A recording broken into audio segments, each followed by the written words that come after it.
possa nos envolver os corações. Vamos estar abordando um tema bem difícil, de reflexões profundas a respeito da autoridade e do autoritarismo. Vamos estar percebendo só em algumas nuances como que isso faz parte, como que a autoridade faz parte da nossa vida diária, sejamos nós conscientes disso ou não, como uma metodologia de evolução espiritual. Vamos estar analisando alguns conceitos históricos com Kardec e ali analisando a nível da psicologia espiritual de cada um de nós, com algumas reflexões acerca do trabalho de Ari Filho sobre a autoridade também. Vamos começar com o que vem a ser a autoridade dentro da reflexão e dos termos mais da realidade material, da realidade humana. E o dicionário Michaelis nos diz que a autoridade é o direito ou o poder de se fazer obedecer, de dar ordens, de tomar decisões e de agir. Nós vamos refletir acerca desse tema hoje, que existem dois tipos de autoridade que nós poderíamos estar analisando. Vai existir aquela que é decorrente da realidade transitória da Terra, de estarmos encarnados em posições que nessas posições nós temos autoridade sobre pessoas, sobre processos, sobre decisões, e vamos estar analisando também a autoridade que é decorrente de conquistas espirituais que nós fazemos. Então nós vamos perceber que nós podemos ter autoridade ou integrá-la em nós e ela passa a ser parte do que somos. São dois aspectos, parece confuso agora, mas vai fazer mais sentido mais pra frente. Esse aspecto, que é através somente da definição pelo dicionário, fala bastante do aspecto transitório. Então é um poder ou um direito de se fazer obedecido por um cargo, ou também pode já ser por um atributo que nós já trazemos, de dar ordens, tomar decisões e agir. Mas tem uma passagem no Evangelho segundo o Espiritismo, do cardeal Morlot, que fala sobre os superiores e inferiores. Porque quando nós pensamos na autoridade, nos vem na nossa mente aí as hierarquias, os processos administrativos, tanto a nível material quanto a nível espiritual. Porque quanto mais nós aprendemos com os espíritos, nós vamos ver que a autoridade é presente nos reinos mais superiores, nas moradas espirituais mais superiores. Quando estudamos a questão 100 do Livro dos Espíritos e as seguintes, onde aprendemos sobre a escala espírita, nós vamos ver que a autoridade se expressa de uma maneira diferente, mas ela se encontra como um processo natural da lei divina. E o cardeal de Morlot nos diz assim: a autoridade não nos foi concedida para satisfazer o fútil prazer do mando, nem como um direito ou uma propriedade. Parece que contradiz o que nos traz o dicionário Aurélio. Ninguém pode dizer que uma coisa lhe pertence quando lhe pode ser tirada sem seu consentimento. Então é uma referência bem diferente de autoridade.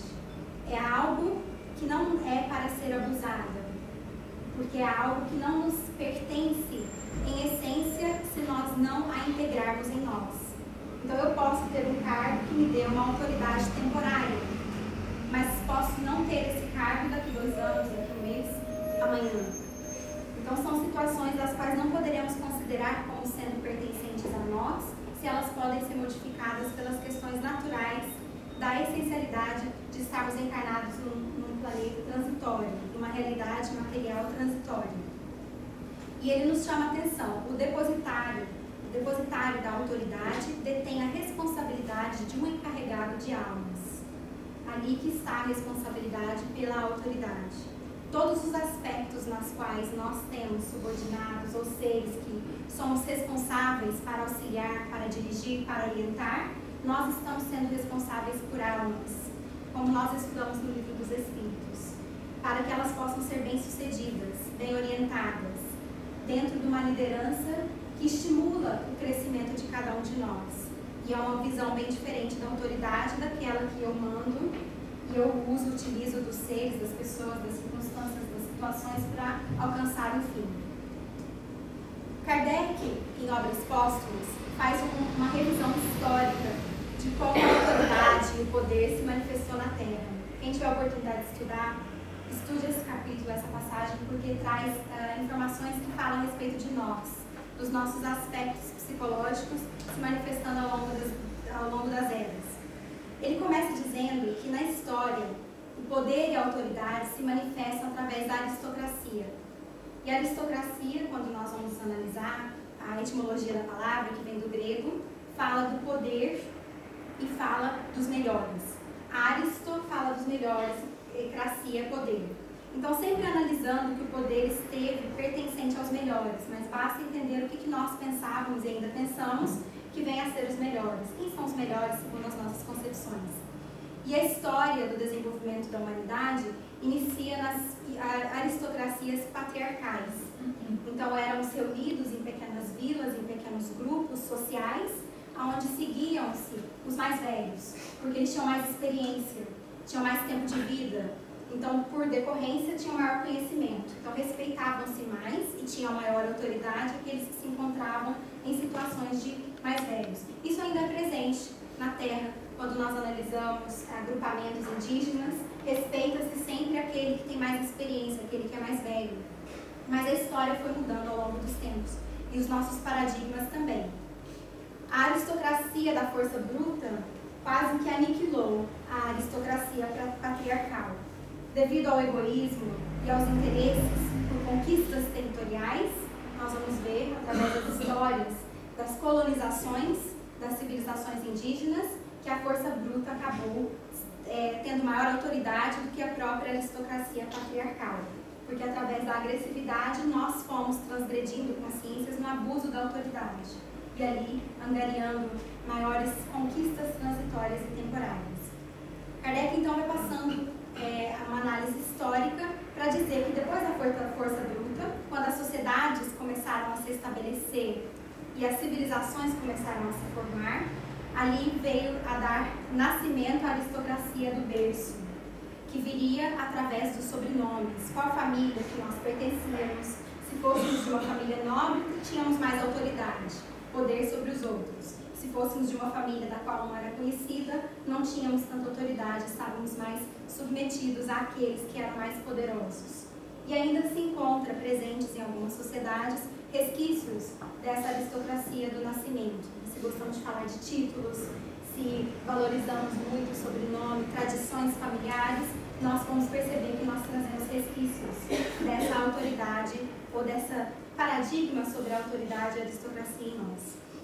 Depois veio a aristocracia do dinheiro, que Kardec, há 150 anos atrás, dizia ainda estar vigente, e se fizéssemos uma análise com toda honestidade, poderíamos dizer que é ela ainda que está no topo das nossas considerações. Então, na aristocracia do dinheiro, tem mais poder e autoridade aquele que mais recursos tem. E, de uma maneira geral, é o paradigma que todos nós alimentamos, desde a nossa infância até a nossa idade adulta. Porque a maior concentração do nosso tempo, força e energia é em angariar valores que são transitórios. Por quê? Temos medo de, por exemplo, quando chegar no tempo da nossa aposentadoria, nós não temos autoridade, não temos uma maneira de nos sustentar, não confiamos nos processos da vida. Ali ensinamos aos nossos filhos, às crianças que agora adentram a nossa sociedade, que é preciso estudar para que possam se estabelecer numa posição financeira que lhes dê garantia de vida, que lhes dê uma voz, um espaço na sociedade. Tudo isso está dentro da cultura da autoridade do dinheiro. Mas Kardec era um visionário, e ele disse então que a sociedade passaria por transformações. Com o auxílio dos espíritos, nos trouxe isso em várias obras da codificação. Ele diz que a próxima aristocracia será a aristocracia da inteligência. Então, aqueles que mais se destacarem nos conceitos da inteligência, na busca do exercício das faculdades de pensar, de resolver e solucionar problemas, de adentrar com maiores avanços tecnológicos para o avanço do progresso da humanidade, vão estar alimentando, fomentando a aristocracia da inteligência. Mas tem mais um passo. Tem a aristocracia do futuro, da qual nós aprendemos que a inteligência sozinha não avança e não nos auxilia a crescermos espiritualmente. A aristocracia, ou a manifestação da autoridade no futuro, será a autoridade intelecto-moral. É essa que nós aprendemos com os espíritos, que se encontram em hierarquias superiores à nossa, porque se exercitaram e cresceram não somente a nível da inteligência, mas a nível de educar e se utilizar os sentimentos. E ali respeitam-se, amam-se e amam os irmãos em humanidade. Essa será a autoridade da qual todos nós caminharemos, para que mudemos os paradigmas dos resquícios que nós trazemos de todas essas autoridades das quais transitamos, fomentamos e alimentamos durante milhares de existências, para que agora busquemos a autoridade intelecto-moral. E o cardeal Morlot, ainda na passagem do Evangelho segundo o Espiritismo, sobre superiores e inferiores, nos diz assim, que a nossa sociedade, da forma como está, e mais ainda, com os espíritos com os quais estamos vinculados à Terra, ainda não pode experimentar uma forma de comando diferente da que existe. Então, se nós analisarmos qual é a forma de comando que existe na Terra, nós já vimos a aristocracia do dinheiro, o mais forte consegue mais, em detrimento do menor, aquele que mais tira vantagem, se sucede, tem maior autoridade. Tudo isso a nível da visão mais restrita, mais materialista. Mas ele nos diz assim, que isso é um freio e espora que necessitamos para aprender de forma mais intensiva. Porque toda vez que abusamos da autoridade, através das leis de causa e efeito, nós vamos reencarnar nos meios onde nós mesmos introduzimos o abuso da autoridade. E vamos sentir na pele o resultado das escolhas que nós fizemos, para que agora possamos buscar, por livre e espontânea vontade, o exercício da autoridade moral, como crescimento espiritual para cada um de nós. Aproximam-se os tempos em que não haverá mais necessidade disso. Os superiores e os inferiores continuarão existindo, mas será a superioridade moral que nos distinguirá. Então nós vamos perceber que, como mecanismo natural da lei de progresso, superiores e inferiores, a nível moral e intelectual existirão, mas a maneira com a qual nós interagimos com a autoridade vai ser modificada, vai ser diferenciada. E ali nós vamos aprender que, dentre todos esses paradigmas vigentes, das quais nós transitamos durante muito tempo, existe um que mostra e que muda completamente a nossa visão sobre o poder, sobre o exercício da autoridade. Ele foi trazido por Jesus para nós há mais de 2000 anos atrás. Quem é que lembra a passagem quando ele, sentado com os discípulos, numa ceia, numa janta, e os discípulos brigando uns com os outros para ver quem que era o maior dos discípulos, que é que ele nos ensina? Ele coloca o avental, coloca um pano no seu colo e começa a lavar os pés dos discípulos e nos ensina assim: o maior dentre vós será vosso servo. Então, o paradigma do Cristo é que terá mais autoridade aquele que se capacita mais para servir. Quanto mais capacidade eu tenho de contribuir e me doar para a vida, maior autoridade eu terei. Porque eu já conquistei, integrei a autoridade em mim. Não a autoridade que pode ser tirada, como nós vimos na passagem do Evangelho segundo o Espiritismo, mas aquela que nós integramos como resultado dos aprendizados e experiências que transitamos na vida. E ali uma questão nos fica: como é que nós exercemos a autoridade? Se fôssemos perguntar a nível pessoal, como exerço a autoridade no meu dia a dia? Quando estudamos a autoridade, nós vamos ver dentro da filosofia que tem 3 linhas de pensamento e exercício da autoridade. Tem a primeira, que é a autoritária, dentro do autoritarismo, e tem uma frase em inglês que retrata ela muito bem, que diz assim: it's my way or the highway. Poderíamos dizer em português, né? É do meu jeito ou não tem jeito. Então essa retrataria a autoritária. Ou é feito da maneira que eu quero, ou não é feito. Pode sair pela porta, diríamos assim. Será que eu exerço a minha autoridade assim? Ou eu já exerço ela dentro de um sistema democrático? O que é o sistema democrático, como nós o entendemos?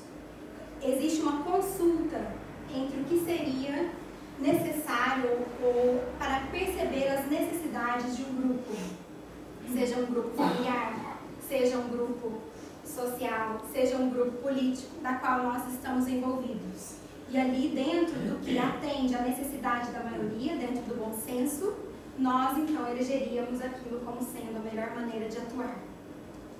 E ali tem a autoridade laissez-faire, desculpem o francês, mas essa é a autoridade liberal, porque laissez-faire em francês significa deixe ser, deixe estar.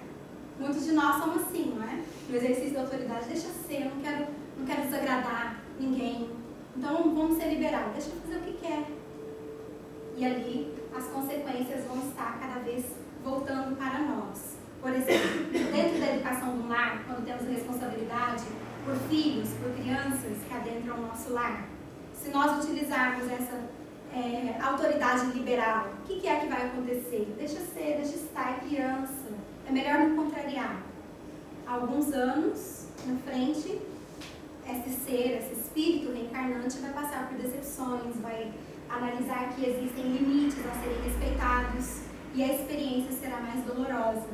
Então é fundamental que nós nos perguntemos onde nos encontramos no exercício da autoridade e como agora podemos começar a nos conduzir dentro da autoridade equilibrada.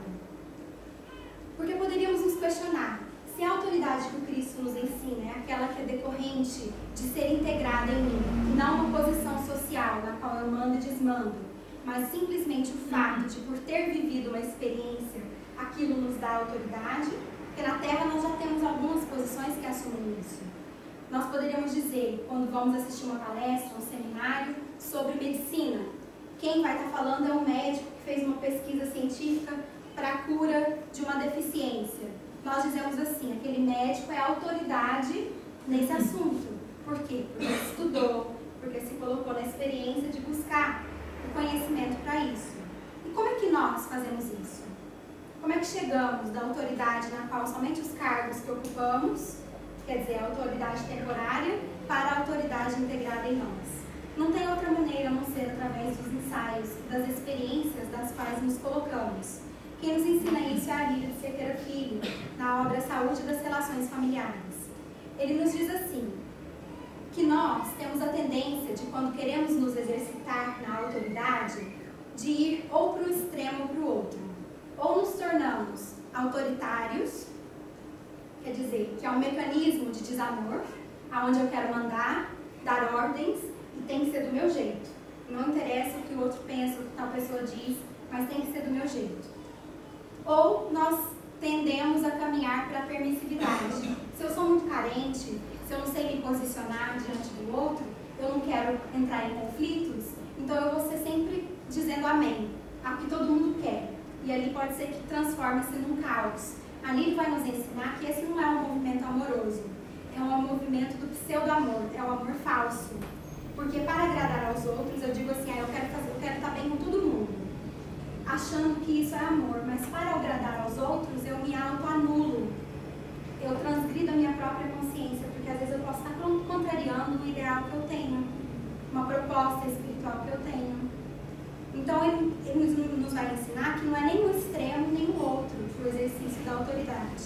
Seria a autoridade pelo exemplo, pelo amor, que é o caminho do meio. Então não é nem inflexivelmente mandar sem considerar as opiniões, as expressões individuais de cada ser, mas também não é me auto-anular para agradar a todas as opiniões.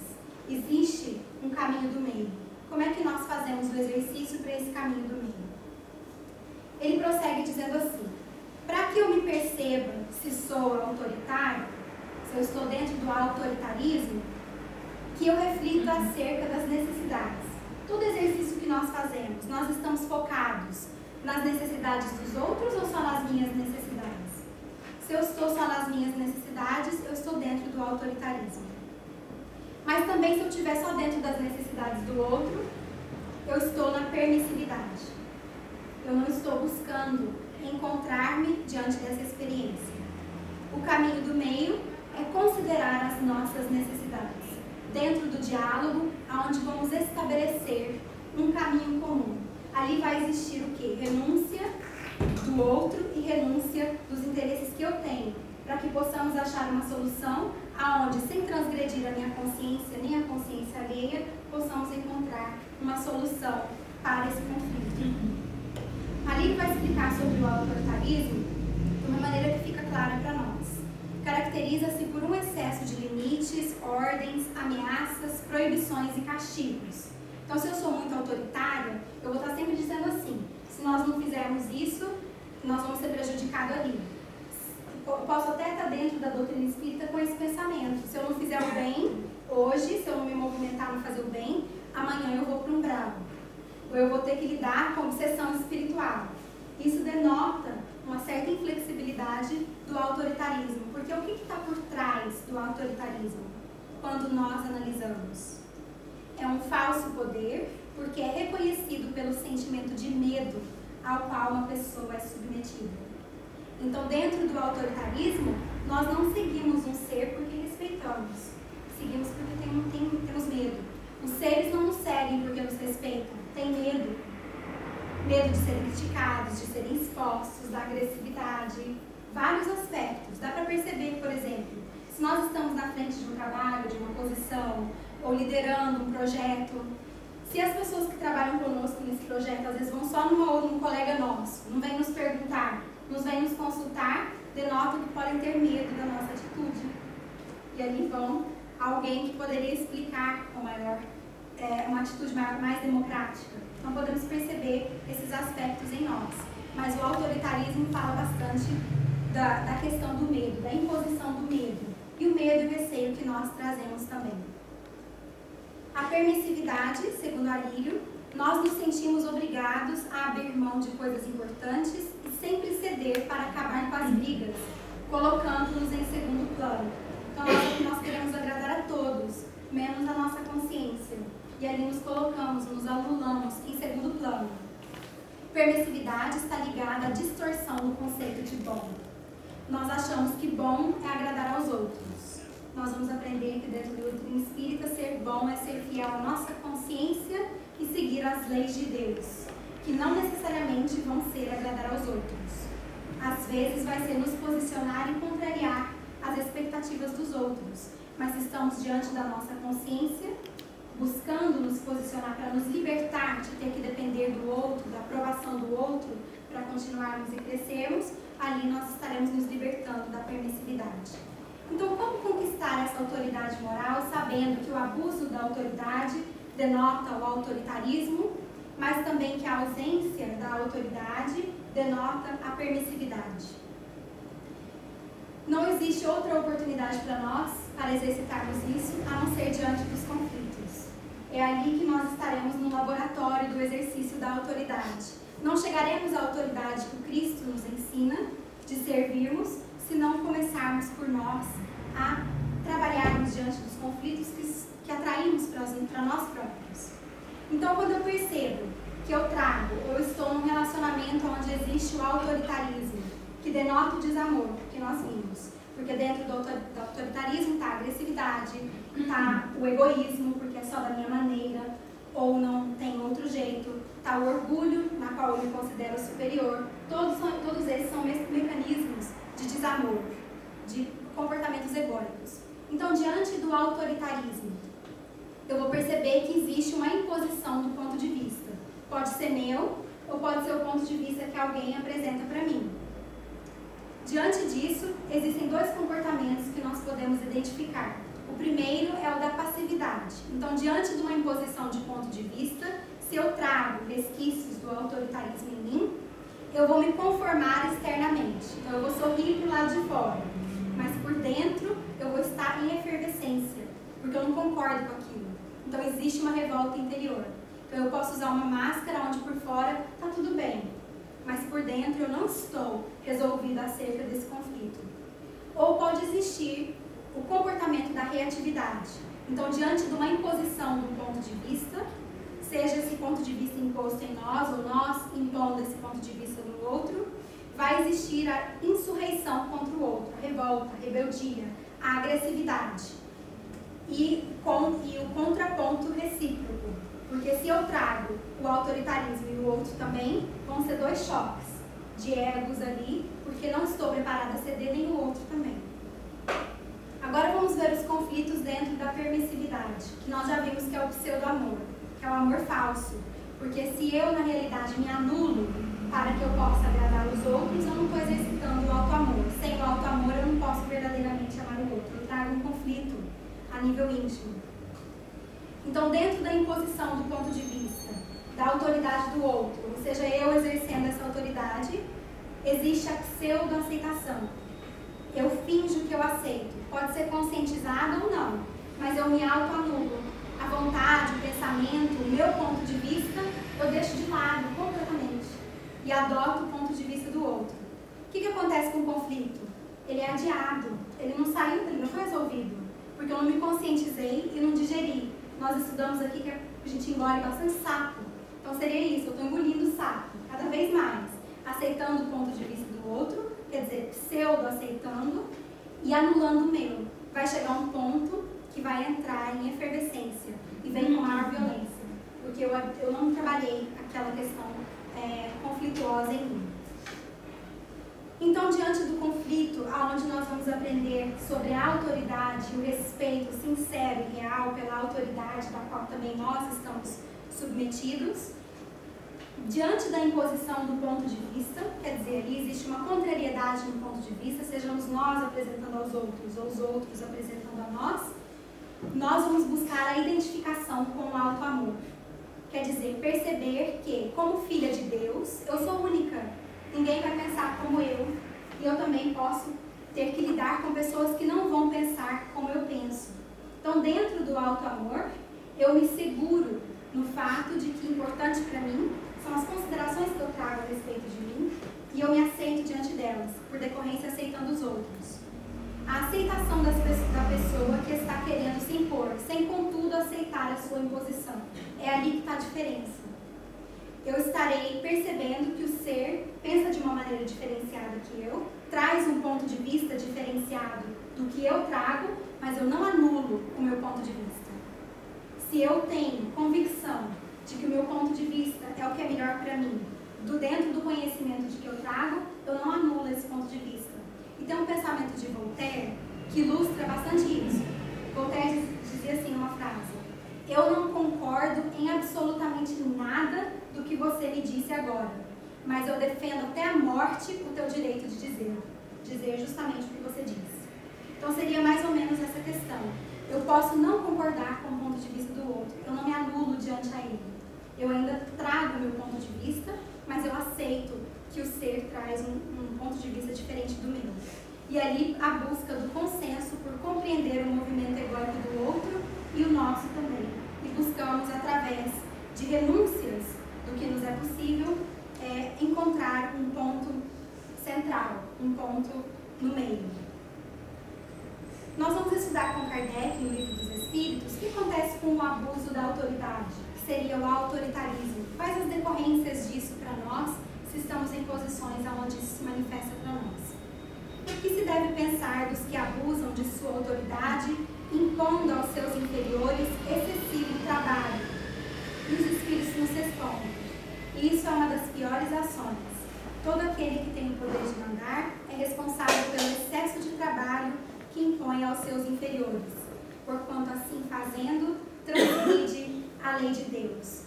Então, diante do autoritarismo, onde nós gostamos de ter controle, dar ordens, exacerbar o nosso ego, lembrar que, como a passagem do Evangelho segundo o Espiritismo nos diz, nós somos responsáveis por aqueles seres das quais estamos temporariamente transitando, nas posições que nos encontramos, para o crescimento espiritual de cada um desses seres.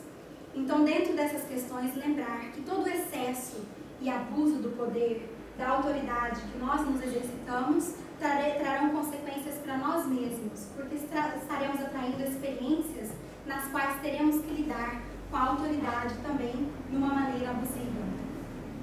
E vamos lembrar, só para ilustrar e terminar as nossas reflexões, a respeito da passagem de Jesus e de Pôncio Pilatos acerca da autoridade. Porque Pôncio Pilatos, no Evangelho de João, pronuncia essas palavras ao Cristo: você sabe que eu tenho autoridade para te soltar e autoridade para te crucificar. E de fato ele tinha, dentro das leis romanas da época, ele tinha autoridade para assinar tanto o julgamento do Cristo quanto a sua execução. Mas a resposta sábia do Mestre vem nos ensinar. Jesus lhe respondeu: você não teria nenhuma autoridade sobre mim, a menos que tivesse sido dada do alto. Então Jesus nos ensina mais uma vez que a real autoridade é aquela que é conquistada através das leis divinas. Ser concedida pelo alto não é Deus que vai estar nos marcando a nossa autoridade. É através da vivência das leis de Deus, nos ensaios dos nossos conflitos cotidianos, que nós vamos nos fortalecendo na autoridade de servir mais. E dentro dessa autoridade, nada, nem nenhuma autoridade externa, temporária do mundo, pode nos condenar, pode nos crucificar a nível espiritual. A nível físico, nós sabemos que as leis trazem suas limitações. Mas é perceber que a autoridade é decorrência da nossa consciência em sintonia com a consciência cósmica, vivendo segundo as leis do Espírito imortal. Nos ensaios, mesmo dentro das posições, valorizando as posições das quais nós exercitamos a autoridade, porque é através dela que nós vamos gradualmente integrar a autoridade real em nós, refletindo então no uso e no exercício das faculdades que nós trazemos, que possamos fomentar o progresso, a autoestima, fomentar o equilíbrio, o exercício do amor e da fraternidade em qualquer posição que nos encontramos, para que, valorizando os valores do Espírito, nós também possamos crescer juntamente com eles.